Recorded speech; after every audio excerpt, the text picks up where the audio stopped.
स्वागत है। 11 दिसंबर को जब हमारी सरकार ने शपथ ली थी और जो जनता ने हमें आशीर्वाद दिया कि आने वाले समय में जो हमें 5 साल का मैंडेट उन्होंने दिया, उसको दृष्टिगत रखते हुए हमने एक फैसला किया था कि नौकरियों में व्यापक भ्रष्टाचार जो है उस संदर्भ में कड़ाई से निपटा जाए। मैंने 12 दिसंबर को एक बैठक बुलाई थी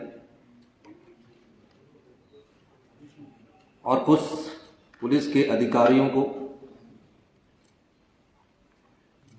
व्यक्तिगत तौर पर दिशा निर्देश दिए थे कि जो भी एग्जामिनेशन आने वाले समय में हो, ये जो नौकरियों से संबंधित घोटाले हैं, इसमें जो भी गिरोह सम्मिलित होगा, वो जो भी एग्जामिनेशन होने वाले होंगे उस समय ज़्यादा सक्रिय होगा। हमारी सरकार ने जाल बिछाया, आईजी के नेतृत्व में एक कमेटी बनी और उस जाल के संदर्भ में 12-13 तारीख के बाद सब प्रकार से वर्बल ऑर्डर दिए गए थे कि सारी जानकारियां प्राप्त की जाए, क्योंकि हमारी सरकार ने ये कहा था कि हम सत्ता के लिए नहीं, व्यवस्था परिवर्तन के लिए आ रहे। हमारी सरकार ने कहा था कि हम गुड गवर्नमेंट के लिए, गुड गवर्नेंस चाहते हैं, अच्छे शासन के लिए, अच्छे प्रशासन के लिए। हमारी सरकार ने हिमाचल के युवाओं को विश्वास दिलाया था कि जितने भी घोटाले नौकरियों से संबंधित हुए हैं, हम जनता की अदालत में उसको लाए। इसी दृष्टिकोण से 25 दिसंबर को JOIT का पेपर होना था। उस संदर्भ में जिन पर हमारे पुलिस विभाग ने नजर रखी हुई थी, हमें एक सुराग मिला और उस सुराग के आधार पर हम धीरे धीरे आगे बढ़े और जब हमारे पास पुख्ता सबूत हो गए, उसके आधार पर हमने अगली कार्रवाई की। उस घटना की मैं आपको ये जानकारी देना चाहूंगा।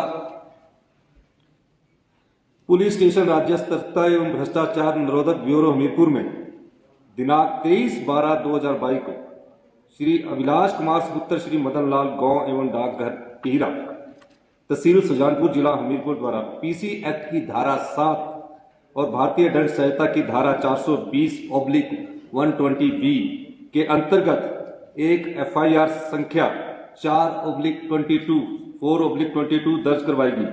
उन्होंने अपनी शिकायत में बताया कि श्री संजीव कुमार ने उन्हें आश्वस्त किया है कि वह 2.5 लाख में आगामी JOA का प्रश्न पत्र उपलब्ध करवाएगा। शिकायतकर्ता ने यह भी बताया कि दलाल संजय संजीव ने उसे विश्वास में लेते हुए बताया है कि उसने स्वयं भी 185 में से 170 अंक प्राप्त कर 185 से 170 अंक प्राप्त कर JOIT 2021 की परीक्षा उत्तीर्ण की है। यह सूचना मिलने पर पुलिस दल ने हिमाचल प्रदेश अधीनस्थ कर्मचारी चयन आयोग हमीरपुर की वरिष्ठ सहायिका श्रीमती उमा आजाद के घर पर छापामारी की, जहां की शिकायतकर्ता को प्रश्न पत्र सौंपने के लिए ले जाया गया था। छापामारी के दौरान वहां से प्रश्न पत्र बरामद किए गए और 6 आरोपियों को उनके घरों में गिरफ्तार किया गया। ये तो 25 दिसंबर का जो प्रश्न पत्र था। उसके बाद के जो सबॉर्डिनेट सिलेक्शन में एग्जाम होने थे, जो अगले 25 दिसंबर के बाद जो और तिथियों की जो घोषणा थी, उसके तहत मैं कुछ जानकारियां आपको देना चाहता हूं।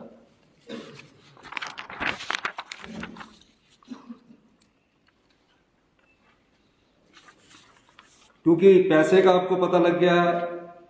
प्रश्न पत्रों के 3 सेट जूनियर ऑडिटर, इसकी अभी तिथि एग्जाम की घोषित नहीं हुई थी। ये प्रश्न पत्र भी उनके घर से मिला। कंप्यूटर ऑपरेटर, इसका एग्जाम नए साल की 1 जनवरी 2023 को होना था। ये प्रश्न पत्र भी लीक हो चुका था, ये भी उसके घर से मिला। JOA IT, ये भी उसके घर से मिला। 6,40,000 रुपया उनके घर से मिला। और ये कोई छोटी बात नहीं है कि जो सबऑर्डिनेट सिलेक्शन बोर्ड के कर्मचारी थे, जो भी था, वो सब शंका के दायरे में आ गए।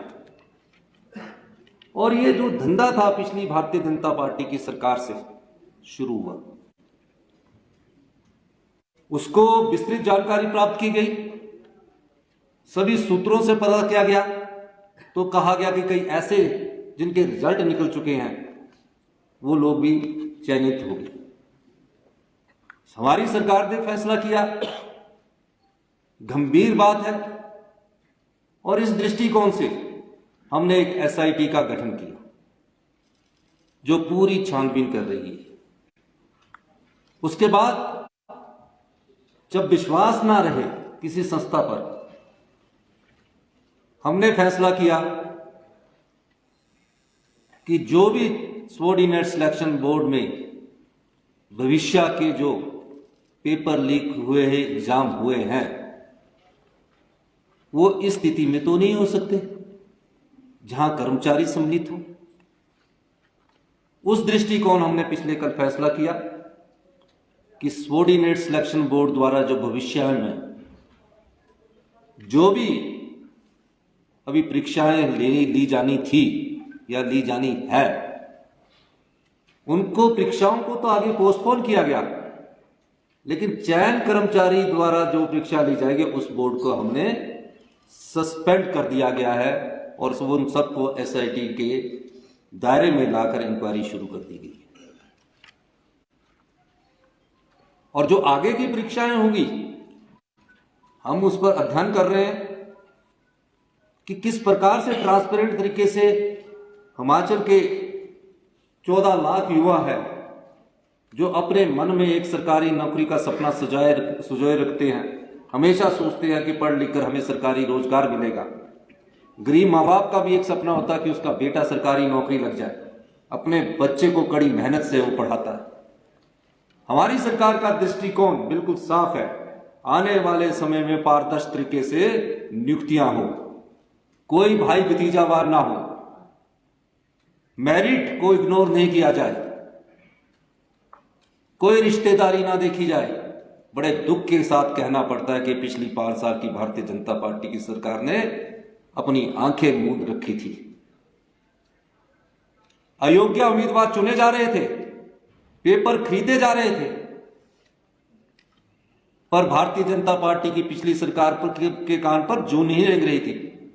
उदाहरण एक सामने आया, पुलिस भर्ती पेपर हुआ, मामला पता लगा कि पुलिस भर्ती पेपर लीक हो चुका है। उससे पहले भी एक मामला सामने आया, विधानसभा के पटल पर हमारे सदस्यों ने आवाज उठाई कि पेपर लीक हो चुका है, लेकिन भारतीय जनता पार्टी ने अगर आंखें मूंद ली है उस सरकार ने, तो ये हिमाचल की जनता के साथ भारतीय जनता पार्टी की सरकार ने हिमाचल के लाखों युवाओं के साथ बहुत बड़ा धोखा किया। इस धोखे का जवाब भारतीय जनता पार्टी को देना पड़ेगा। 14 लाख युवा जो सरकार से आशा लगाए बैठे थे, उस आशा के अनुरूप उन्होंने कार्य नहीं किया है। इसलिए हमने फैसला किया है कि अगले 60 दिनों में पूरे भर्ती प्रक्रिया में पारदर्शिता लाई जाएगी और जो हम जो एग्जाम करवाएंगे वो पूरे पारदर्शिता तरीके से आगे लाएंगे।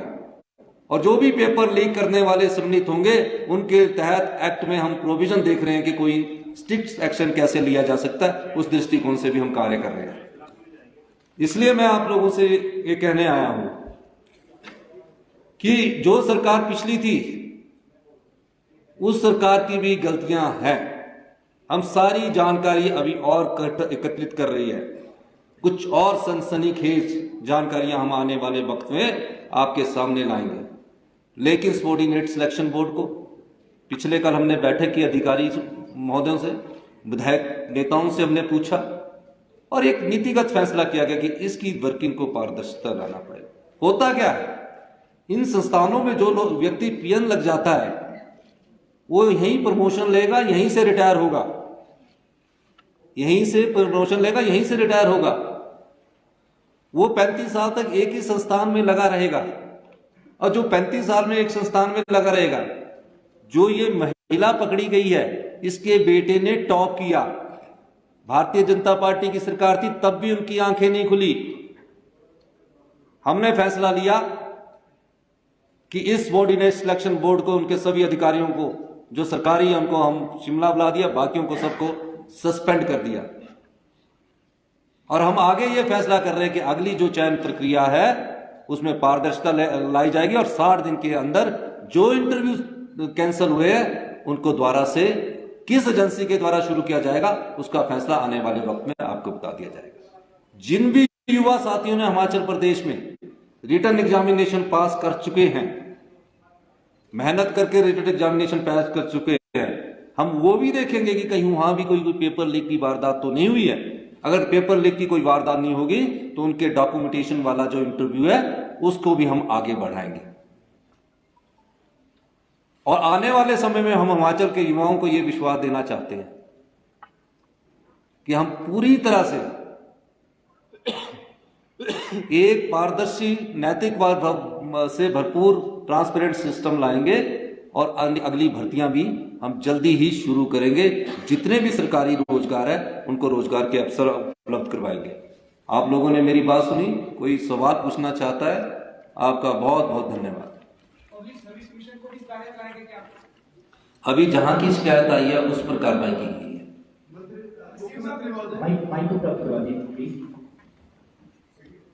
मुख्यमंत्री महोदय, आपका जो ये फैसला है कि काफी सराहनीय बताया जा रहा है और लोग इसकी बहुत तारीफ करेंगे, लेकिन कल एक कॉन्फ्रेंस हुई, उसमें आपके नेता ने ये बयान दिया जब उनसे पूछा गया कि भ्रष्टाचार के मामले में जो चार्जशीट जो आपने जनता के सामने प्रस्तुत की उसमें क्या आप कर रहे हैं? उनका जवाब बड़ा हैरान कर देने वाला था। वो कह रहे थे कि अभी इस मामले ये हमारी अभी प्रायोरिटी। भ्रष्टाचार के जो भी मामले आएंगे, Congress party zero tolerance against corruption है, सब पर कार्रवाई की जाएगी। सर, ये जो आपने खासकर 60 दिन की बात की, थोड़ा सा इसको क्लैरिफाई करते हैं, क्योंकि जो बच्चे एग्जाम दे चुके हैं वो थोड़े से परेशान जरूर हैं कि हमारा रिजल्ट नहीं निकल पाएगा। 60 डेज के अंदर आप इसको रिजल्ट आएगा उनका या फिर 60 डेज लेंगे पूरी जांच की?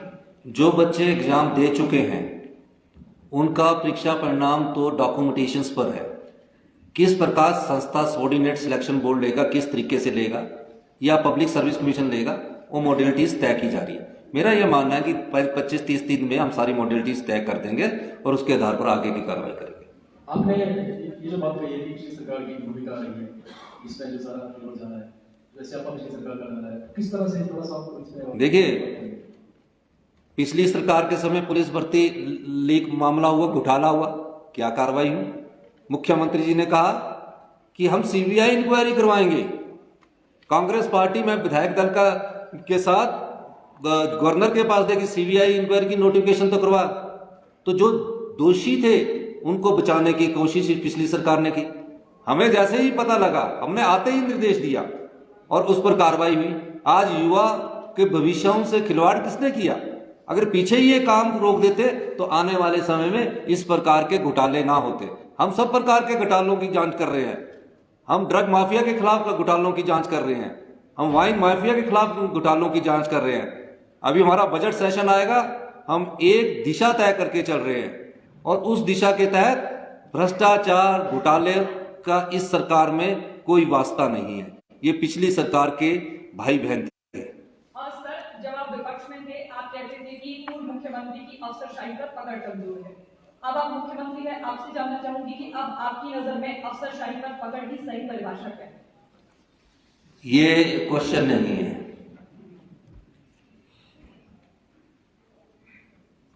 जी, अभी आपने कोई भी पुलिस ऑफिसर इस पे अकाउंटेबल नहीं होल्ड करा गया। जैसे आप कह रहे हैं कि वो उसमें काफी लोग इन्वॉल्वमेंट थी या पहले सरकार की भी संलिप्तता थी इसमें, पर पुलिस ऑफिसर्स के ऊपर आप तक कोई कार्रवाई क्यों नहीं हुई है? अभी सरकार सारी छानबीन कर रही है, पुलिस भर्ती मामले में भी छानबीन कर रही है, क्योंकि अभी सरकार को बने अभी 10-15 दिन है, जो चीजें गलत आती जा रही है साथ साथ कार्रवाई होती जा रही है। छानबीन के बाद जो भी दोषी होगा कार्रवाई उस पर भी होगी। सर, जहाँ तक पुलिस भर्ती की सवाल है, सीबीआई ने कुछ दिनों पहले ही आपके आने से केस ले लिया, तो पुलिस भर्ती की में अब सीबीआई के साथ सरकार साथ चलेगी या इसमें ऐसा कोई कंडीशन है? बिल्कुल साथ चलेगी। घोटालों का पर्दाफाश करने के लिए ही सरकार बनी है। सर, इस हफ्ते में क्या हर बच्चे को इंटर फॉरवर्ड लिस्ट करना भी शामिल पाए गए? जो भी दोषी होगा सबके खिलाफ कार्रवाई की जाएगी। अभी कोई पाया गया है क्या? नहीं, अभी तो इंक्वायरी चल रही है। अभी तो आपने सवाल पूछा और अभी हमने उसका जवाब दिया। सर, एक बड़ा सवाल है, अभी इसने हिमाचल प्रदेश में मंत्रिमंडल गठन का कब तक होगा, ये सब जगह ये क्वेश्चन है कि क्यों फंसा है, कहाँ फंसा है। दूसरा सर, ये ओपीएस को लागू करने पर भी विपक्ष बार-बार ये इशू उठा रहा है कि 10 दिन में लागू नहीं किया। इस पर भी स्पष्ट हो जाए। देखिए, अभी आज हमने हिमाचल के युवाओं के भविष्य से जो खिलवाड़ हो रहा था उसके संदर्भ में प्रेस कॉन्फ्रेंस की है। जो आपके सवाल है तो आप एक ही बार पूछ लोगे तो आपसे मिलने का मौका कहाँ मिलेगा। सर, आज नेशनल मॉकड्रिल है कोरोना को लेकर, तो हिमाचल में की स्थिति है कि वहाँ कोरोना वैक्सीन नहीं है, कोविशील्ड जो भी है, तो सरकार इसके बारे में कुछ सोच रही है? नहीं, जहाँ भी ऐसी बात है आपने ध्यान में लाया, बिल्कुल गंभीरता से सोचा जाएगा। बहुत बहुत धन्यवाद।